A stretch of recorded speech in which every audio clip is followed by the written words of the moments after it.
بسم اللہ الرحمن الرحیم۔ شروع اللہ کے نام سے جو بڑا مہربان نہایت رحم کرنے والا ہے۔ آج ہم قرآن پاک کا پہلا پارہ کا ہندی سارانش پڑھیں گے۔ سورہ الفاتحہ، سورہ نمبر 1۔ اللہ کی حمد پرشنسا کرو، اسی کی عبادت کرو اور اسی سے مدد مانگو۔ سیدھے راستے پر چلو، ان لوگوں کے راستے پر جو اللہ کے انعام کرپا کے حقدار بنے۔ ان لوگوں کے راستے پر مت چلو جن پر اللہ کا غصہ ہوا اور جو گمراہ ہو گئے۔ سورہ البقرہ، سورہ نمبر 2۔ جس کتاب قرآن کا انتظار تھا وہ آ گئی ہے، اسے اپنا رہنما مارگدرشک بناؤ۔ تقوی پرہیزگاری اپناؤ، غیب جو نظر نہیں آتا پر ایمان لاؤ۔ نماز قائم کرو اور اللہ کے راستے میں خرچ کرو۔ قرآن پر اور اس سے پہلے کی سبھی کتابوں جیسے تورات، زبور، انجیل پر ایمان لاؤ اور آخرت پرلوک پر یقین رکھو۔ زمین میں فساد اپدرو مت پھیلاؤ بلکہ اسے سنوارنے کا کام کرو۔ ہدایت صحیح راستے کے بدلے گمراہی مت اپناؤ۔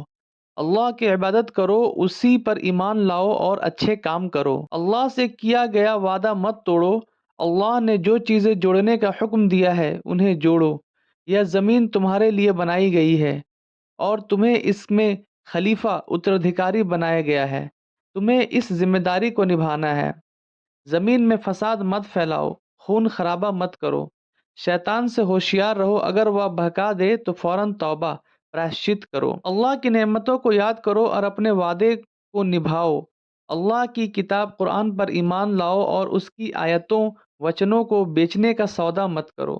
اللہ کے غصے سے بچو، سچائی کو جھوٹ سے الگ رکھو اور ہمیشہ حق یعنی ستیہ کا اعلان کرو۔ نماز قائم کرو، زکوٰۃ دو اور رکوع جھکنے والے لوگوں کے ساتھ رکوع کرو۔ لوگوں کو بھلائی کی طرف بلاؤ اور خود بھی بھلائی پر عمل کرو۔ اپنے آپ کو مت بھولو، صبر اور نماز سے مدد حاصل کرو اور دل میں اللہ کا ڈر پیدا کرو۔ ہمیشہ یاد رکھو کہ تمہیں اپنے رب سے ملنا ہے اور اسی کی طرف لوٹنا ہے۔ اس دن یعنی قیامت کے انجام کو سوچو جب کوئی کسی کے کام نہیں آئے گا، کسی کی سفارش قبول نہیں ہوگی، کسی سے بدلہ نہیں لیا جائے گا اور کسی کی کوئی مدد نہیں کر پائے گا۔ بنی اسرائیل یعنی اسرائیلی قوم کی کہانی سے سیکھ لو، ان کے انجام سے عبرت سبق حاصل کرو۔ انہوں نے اللہ کی نعمتوں کی ناشکری کی، تم ایسا مت کرنا۔ انہوں نے اللہ کی آیتوں کا مذاق اڑایا، تم ایسا مت کرنا۔ انہوں نے اللہ کی شریعت کو توڑا، تم ایسا مت کرنا۔ انہوں نے اللہ سے کیے ہوئے ہر وعدے کو توڑا، تم ایسا مت کرنا۔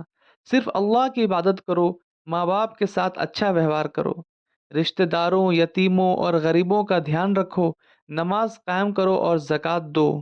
ایک دوسرے کا خون مت بہاؤ، کسی کو گھر سے مت نکالو، کسی کا حق مت مارو اور ظلم مت کرو۔ اللہ کی پوری کتاب قرآن پر ایمان لاؤ۔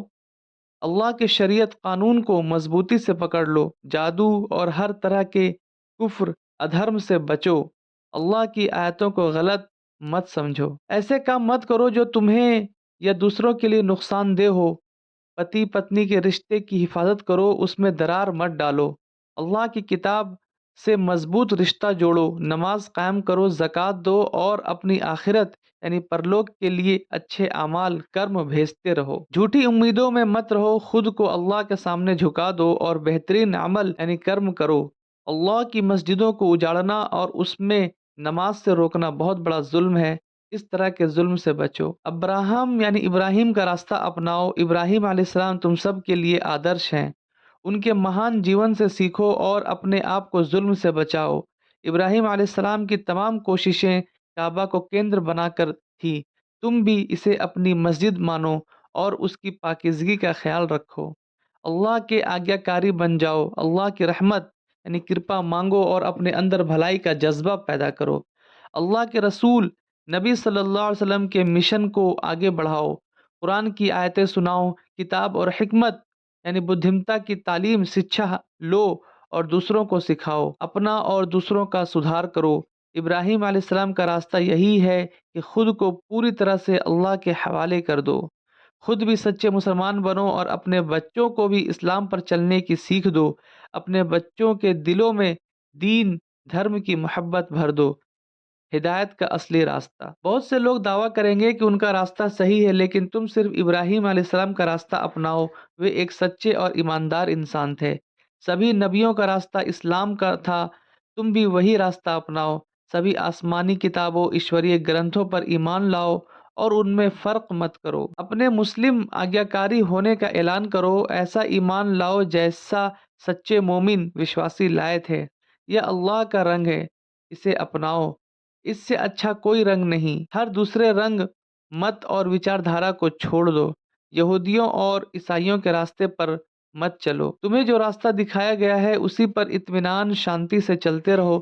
تمہیں اپنے کرموں کا حساب دینا ہوگا اور اپنی کمائی اچھا یا برے کرم اللہ کے سامنے پیش کرنی ہوگی۔ اللہ پاک ہم سب کو قرآن پر عمل کرنے کی توفیق نصیب فرمائے۔